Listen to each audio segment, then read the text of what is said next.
The frozen world awakens under a pale, colorless dawn as the northern sea heaves and groans like a living beast, its iron-cold waves smashing against jagged rocks carved by centuries of merciless storms, while low fog coils across the water and clings to the hull of a lone longship cutting forward with grim purpose, its dragon-headed prow splitting the mist as if daring the ocean itself to resist. The wind howls without mercy, clawing at fur cloaks and braided hair, yet the warriors standing aboard do not flinch, their boots planted firm against the slick wooden deck, their bodies hardened by years of cold, hunger, and battle, faces marked with scars that tell stories no songs could fully capture, eyes fixed on the horizon with a calm that borders on defiance, as though the sea, the sky, and the gods alike are merely obstacles to be endured. Frost gathers along shield rims and axe blades, but hands remain steady. Knuckles pale not from fear, but from the cold, and among them a young Viking tightens his grip on his weapon, feeling the vibration of the waves travel through the ship into his bones. Yet his breath is slow, controlled, learned through countless dawns like this one. Because fear has no place here and never has.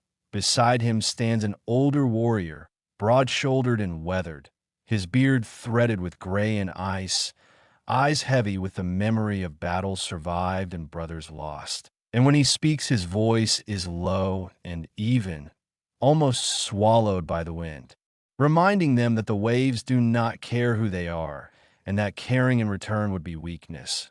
Words passed down not as comfort, but as truth.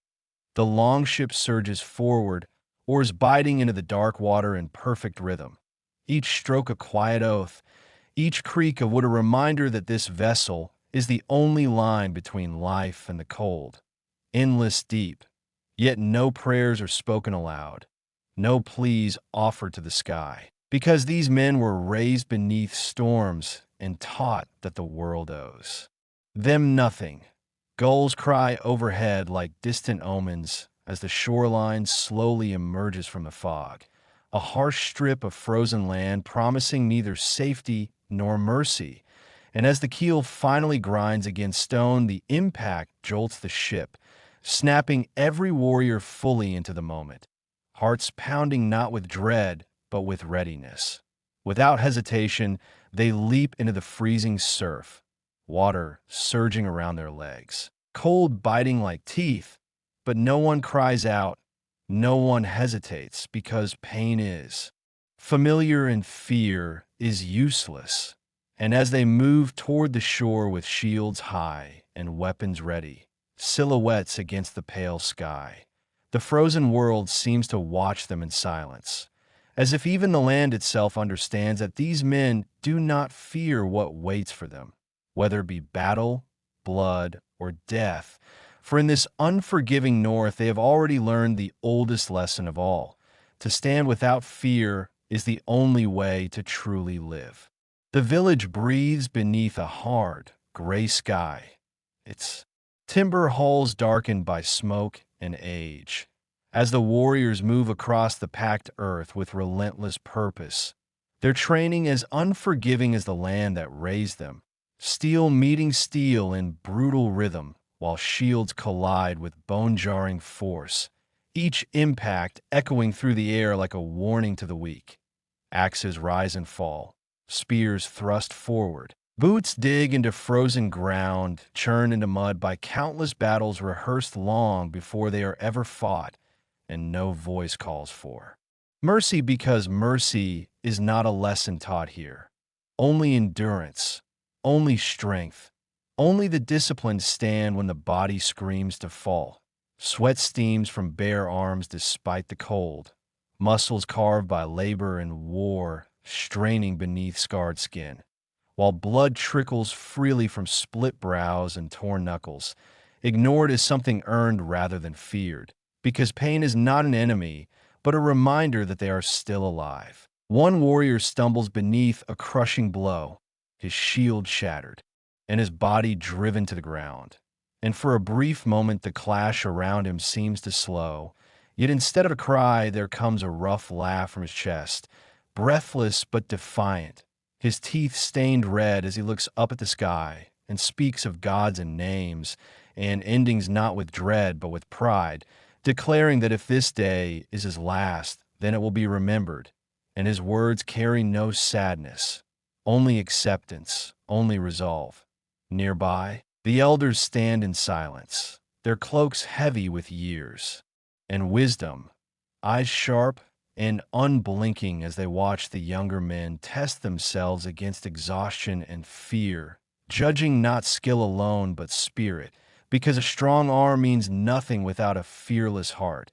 And among them a raven settles atop a weathered post, black feathers cutting sharply against the pale world, its presence neither questioned nor ignored, for signs are not begged for here, only acknowledged.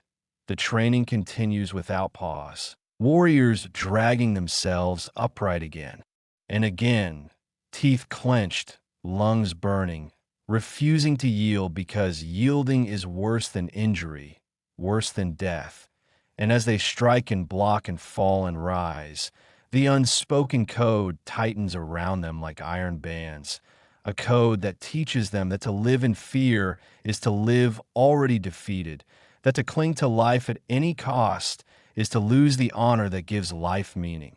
Shields are raised toward the sky, splintered but unbroken, weapons lifted not in triumph, but in unity, and the air seems to hum with something older than words, something passed down through blood and memory rather than written law, a belief that the moment of death matters less than the manner in which it is met. The wounded warrior is helped to his feet not with gentleness, but with firm hands, slapped on the shoulder, as though pain itself is something to be congratulated. And he grins through it, because survival is not the goal. Only courage is, and the elders give no praise, only nods because approval is. Earned quietly here, never spoken aloud. Above them the raven tilts its head and watches, a silent witness to men who do not look away from the truth of their world, where winters kill without warning and enemies come without mercy, and where the only certainty is that death waits for all, whether on a battlefield or in a bed of old age, making fear pointless and bravery essential. As the warriors disperse, gathering their weapons and binding their wounds with rough cloth, the lesson of the day lingers heavier than fatigue, settling into bone and breath alike, reinforcing the belief that to die in battle is not tragedy, but fulfillment, not loss, but triumph.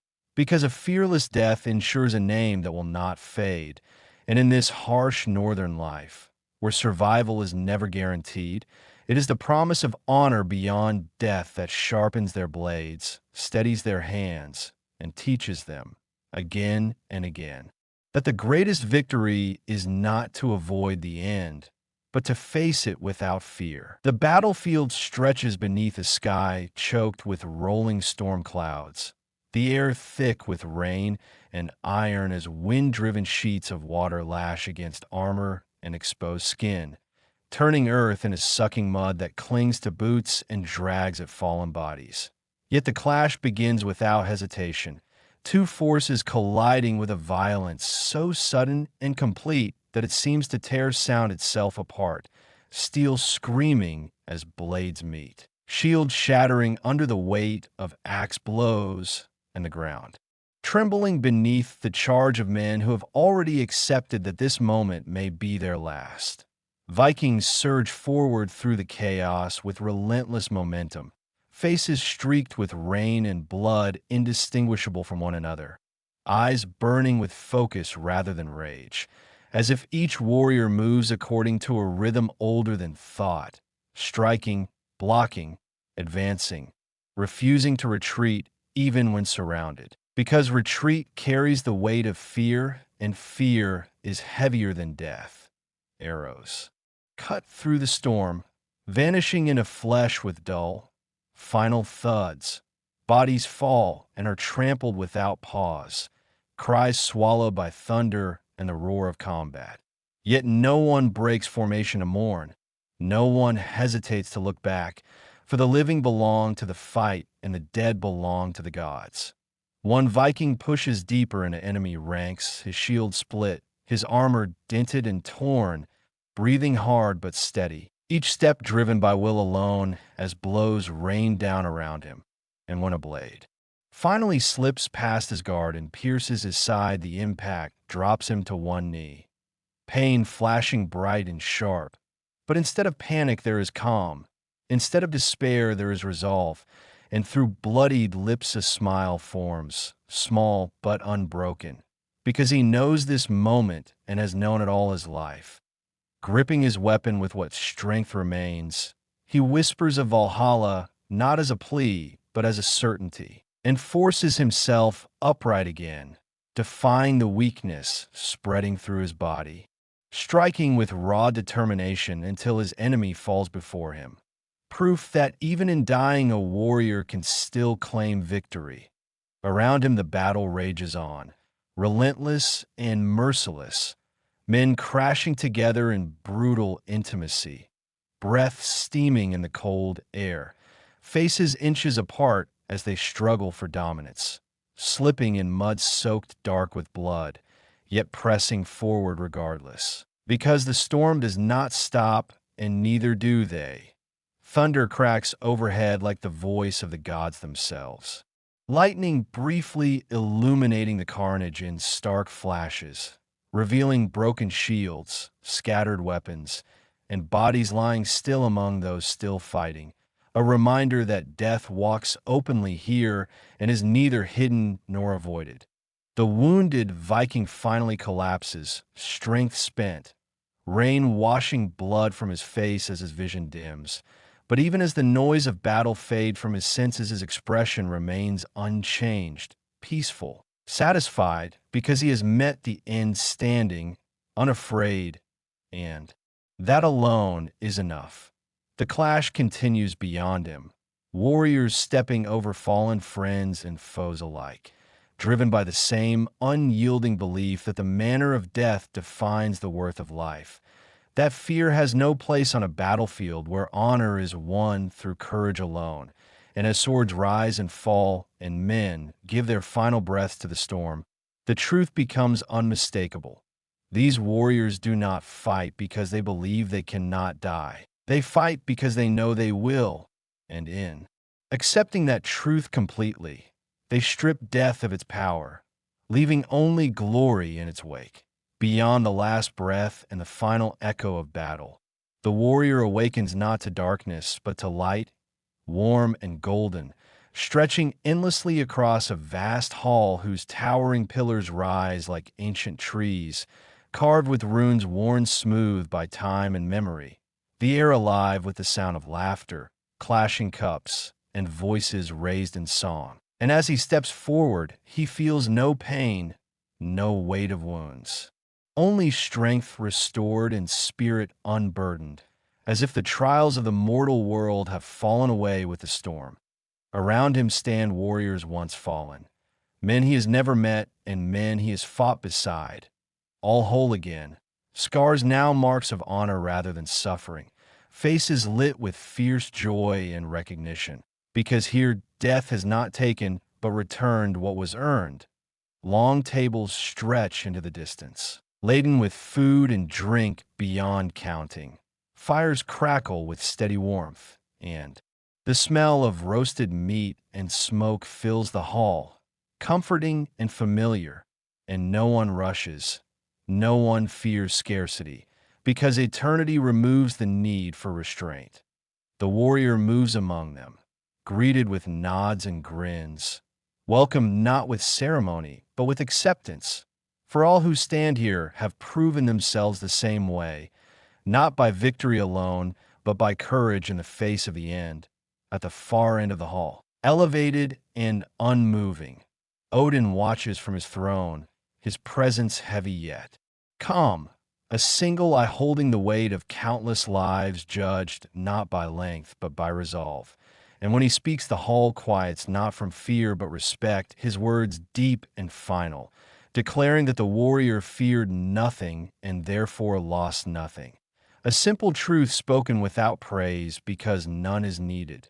The warrior lowers his head, not in submission but acknowledgement, understanding that his path has brought him exactly where it was meant to end, or rather, begin again. Horns are raised, and the feast resumes with renewed force. Warriors recounting battles not with bitterness or regret, but with laughter, reliving moments of chaos and bravery as shared triumphs. Because here no loss remains unresolved and no death unfinished. Outside the hall, though unseen, battles will be fought again and again, not as punishment, but as celebration of what they are, eternal warriors defined by struggle and unity, rising each day to test themselves and falling each night only to rise once more, proving endlessly that death holds no dominion here. The warrior takes his place among them, lifting a horn heavy with drink, feeling the bond of brotherhood tighten around him stronger than any shield, knowing that every fear he ever cast aside has led him to this moment of belonging. Time loses meaning in this place, replaced by purpose, by the certainty that facing death without fear has stripped it of its power forever, turning it into a doorway rather than an end. Laughter swells, fires burn brighter, and the hall seems to breathe with the collective spirit of those who refuse to bow to terror in life and are rewarded with honor beyond it. And as the warrior joins the feast fully, his voice rising among the others, the truth becomes undeniable and eternal, that for those who lived without fear, death was never a defeat, only the final proof that courage, once chosen, can never be taken away.